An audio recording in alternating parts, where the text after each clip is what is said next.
The stories told in this radio series were drawn from a collaborative research study of alcohol-related problems in Uganda. The study focused on techniques Ugandans living in the suburbs of Kampala use to respond to cases of problem drinking. Given the relatively recent introduction of Western ideas of alcoholism and addiction in Uganda, most people sought help for their problems outside the formal medical system. They visited herbalists to buy herbal emetic therapies. They made offerings to the Rubale spirits in the shrines of Basamize. They prayed for deliverance in the Pentecostal and Charismatic churches. This radio series is a collection of their stories. The stories told here are true as remembered by the people who shared them with the research team. The research team hopes that in sharing these stories with you, that you may come to learn about the wide range of techniques people use to resolve situations of problem drinking.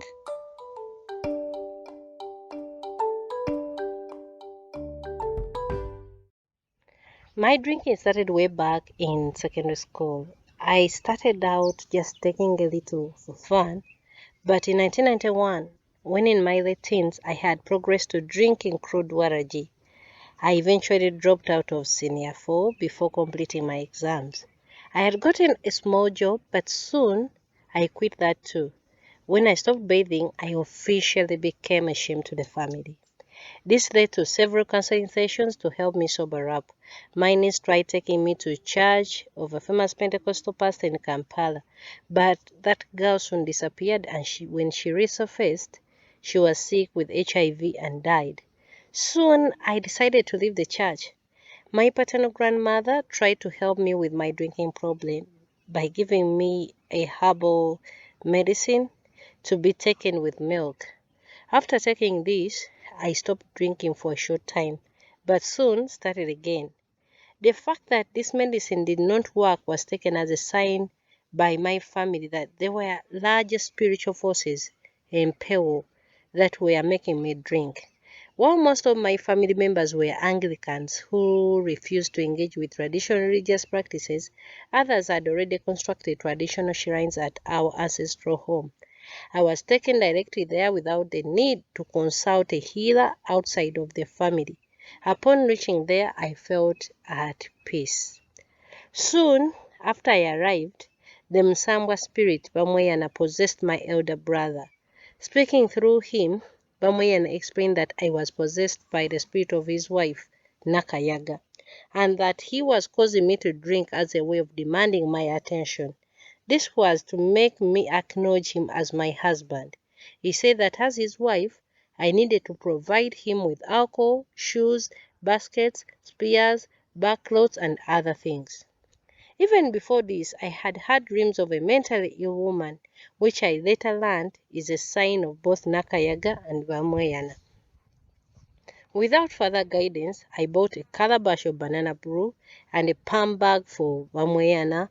I also bought shoes which perfectly fit my feet, and all I did was that whenever Bamweyana was on my head, I could wear them for him.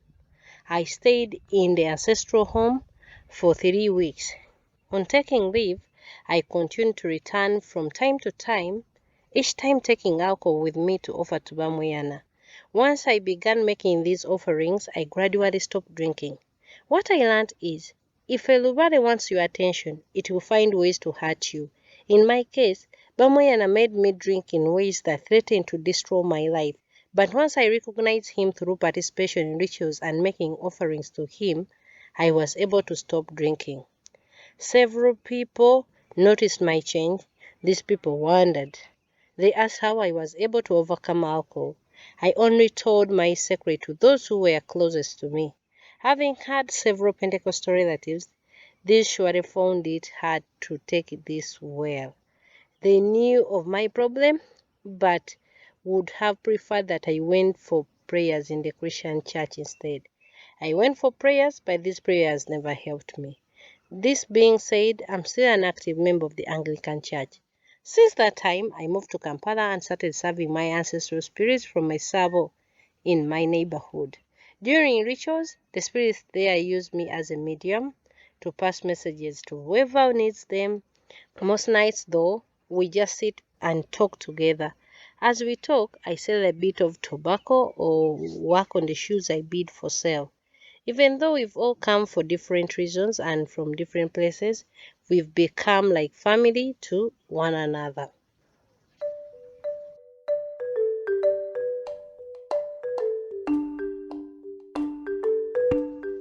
The study was carried out by Dr. China Shaz, George Mpanga, and Sarah Namirembe, and was funded by the University of Virginia, the National Science Foundation of the United States, and approved by the Uganda National Council for Science and Technology.